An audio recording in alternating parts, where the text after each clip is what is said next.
భారత రూపాయి విలువ పతనమవుతూనే ఉంది. భారత్ అమెరికా వాణిజ్య ఒప్పందం కుదరకపోవడంతో రూపాయి మారకం విలువ ఆల్ టైం కనిష్టానికి చేరింది. దీంతో భారత ఆర్థిక వ్యవస్థపై ప్రభావం చూపుతుందంటున్నారు ఆర్థికవేత్తలు. వస్తువుల ధరలు భారీగా పెరుగుతాయని, విదేశీ విద్య భారంగా మారుతుందన్నారు.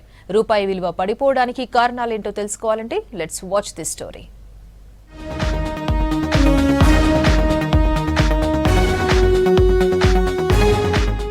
అంతర్జాతీయ ద్రవ్య మార్కెట్లో రూపాయి విలువ వెలవెలపోతోంది. రోజు రోజుకు దిగజారి ఆల్ టైమ్ హై రికార్డులను అధిగమిస్తూ అత్యంత దారుణంగా పడిపోయింది. గతంలో ఎప్పుడూ లేనంతగా రికార్డు స్థాయిలో క్షీణించింది.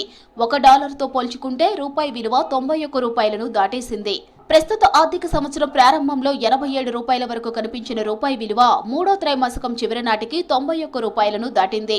అటు స్టాక్ మార్కెట్ పై కూడా దీని ప్రభావం పడిందని, సెన్సెక్స్ భారీగా నష్టపోతుందంటున్నారు నిపుణులు.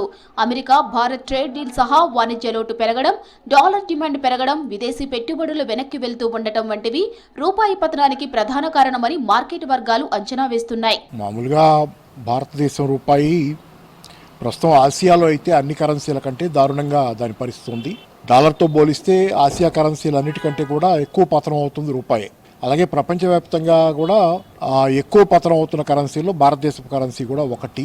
ఒక 20-23 కరెన్సీలు తీసుకుంటే అంతర్జాతీయంగా ఉన్నటువంటి మేజర్ కరెన్సీలు దానిలో ఒక 20 దాకా డాలర్తో పోలిస్తే బాగా బలపడుతున్నాయి. కానీ ఒక 3 కరెన్సీలు, దానిలో టర్కీ దాంతో పాటుగా భారతదేశం కరెన్సీ కూడా 3 దేశాల కరెన్సీలు మాత్రం డాలర్తో పోలిస్తే బలహీనపడుతున్నాయి. డాలర్ ఇండెక్స్ అనేది తగ్గుతుంది, దాని స్ట్రెంగ్త్. కానీ అది తగ్గుతుంది, కానీ భారత ఎకానమీ అంతకంటే దారుణంగా ఉండటం కావచ్చు, లేకపోతే ఇతర కారణాలు కావచ్చు, కానీ భారత కరెన్సీ మరింత తగ్గుతుంది. ఇంకో కారణం ప్రధానంగా ఇప్పుడు బయలేటరల్ ట్రేడ్ అగ్రిమెంట్ కోసం చర్చలు జరుగుతున్నాయి భారత్ అమెరికాల మధ్య. ఈ చర్చల సందర్భంలో ఇంకా కొలిక్కి రాలేదు. ఏదో తొందరలోనే సంతకాలు పెడతారని అంటున్నారు, కానీ అది కొంత అన్సర్టనిటీ ఉండటం వల్ల కూడా డాలర్ రూపాయి మార్కంలో రూపాయి బలహీనపడుతుంది. రానున్న రోజుల్లో మరింతగా పతనమయ్యే అవకాశం ఉందని నిపుణులు అంచనా వేస్తున్నాయి. రూపాయి పతనంతో చమురు దిగుమతుల ధరలు మరింత పెరిగే ఛాన్స్ ఉందంటున్నారు. దీంతో పెట్రోల్, డీజిల్ ధరలు మరోసారి పెరిగే అవకాశం కనిపిస్తోందని తెలిపారు. మన దేశంలో చమురు అవసరాలకు 82% పైగా విదేశాల నుంచి దిగుమతి చేసుకుంటామన్నారు.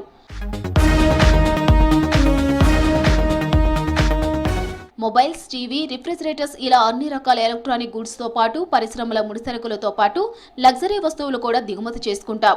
రూపాయి విలువ పడిపోవడంతో వీటన్నిటికీ రేటు పెరిగిపోతుందని, దీంతో ప్రజలపై భారం పడుతుందంటున్నారు ఆర్థిక నిపుణులు. మనం ఎక్కువ దిగుమతులు చేసుకుంటాం, చమురు దిగుమతి చేసుకుంటాం, బంగారం దిగుమతి చేసుకుంటాం, వంట నూనెలు దిగుమతి చేసుకుంటాం, పప్పు ధాన్యాలు దిగుమతి చేసుకుంటాం, ఇలా ఒకటి కాదు ఫెర్టిలైజర్స్ దిగుమతి చేసుకుంటాం. అన్ని దిగుమతి చేసుకుంటే ఏమవుద్ది, మనం ఎగుమతి చేసేదానికంటే దిగుమతి చేసుకునేది ఎక్కువ ఉన్నప్పుడు మనం ఎక్కువ విదేశీ మార్క ద్రవ్యం ఖర్చు పెడుతున్నాం, దేశంలో సమస్యలు పెరుగుతున్నాయి. కాబట్టి అది ఏ దేశాలు అయితే ఎక్కువ ఎగుమతులు చేస్తాయో ఆ దేశాలకు ఉపయోగం. చైనా లాంటి దేశానికో, వియత్నాం లాంటి దేశానికో, జపాన్కో, లేకపోతే కొరియాకో ఈ దేశాలు బాగా ఎగుమతులు చేస్తాయి. ఆ దేశాలకు వాళ్ళ కరెన్సీ విలువ తక్కువ ఉంటే వాళ్ళకు ఉపయోగం. దానివల్ల ఏంటంటే వాళ్ళు ఎక్కువ ఎగుమతులు చేసుకుని దేశీయంగా ఉపాధి కల్పన పెరుగుద్ది. కానీ మనకేమవుద్ది, మనం ఎక్కువ దిగుమతి చేసుకుంటున్నాం, దిగుమతి చేసుకునే వాళ్ళకి ఖర్చు ఎక్కువ పెట్టాలి, అందుకని తడిచి మోపడవుద్ది భారం అనేది. సో ఓవరాల్గా ఈ పరిస్థితులు బాగాలేనటువంటి వాతావరణాన్ని రూపాయి పతనాన్ని సూచిస్తుంది. ఇది చెప్పినంత గంభీరంగా, ఆడంబరంగా పైకి మాటలు గొప్ప కోటలు దాటుతున్నాయి, కానీ ఆ వాస్తవంలో మన పరిస్థితి మాత్రం బాగాలేదన్నది నిజం. రూపాయి విలువ పడిపోవడంతో విదేశీ విద్య భారంగా మారుతుందన్నారు కన్సల్టెన్సీ నిర్వాహకులు. అమెరికా, కెనడా, యూకే, ఆస్ట్రేలియా లాంటి దేశాల్లో లక్షలాది మంది భారతీయ విద్యార్థులు చదువుతున్నారు. Education loan, visa funds, deposits వంటి విషయంలో సర్ప్లస్ అమౌంట్ లేక ఇబ్బందులు పడుతున్నామని తెలిపారు.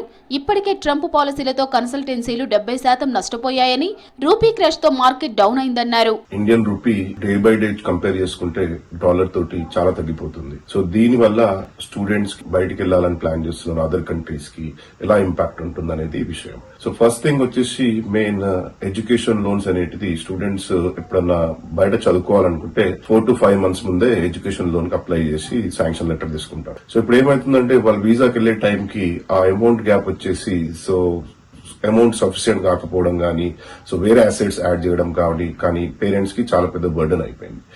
అండ్ ఇంకొకటి థింగ్ ఏమొచ్చేసిందంటే, ఇప్పుడు వీసాకి వెళ్లేటప్పుడు కంపల్సరీ కొన్ని ఫండ్స్ చూపెట్టవలసి వస్తుంది, సేవింగ్స్ కానీ, ఎడ్యుకేషన్ లోన్ కాకుండా సమ్ అసెట్స్ కానివ్వండి. సో ఇలాంటి ప్రాబ్లంలో ఏమవుతుందంటే వాళ్ళు ఏదైతే ఇంతకుముందు ప్లాన్ చేసుకున్నారో దాంతో కంపేర్ చేస్తే చాలా అమౌంట్ డిఫిషియెంట్ అవుతుంది. రూపాయి విలువ తగ్గడంతో వచ్చే సమస్యలకు నివారణ చర్యలు తీసుకుంటామని చెబుతుంది ఆర్బీఐ.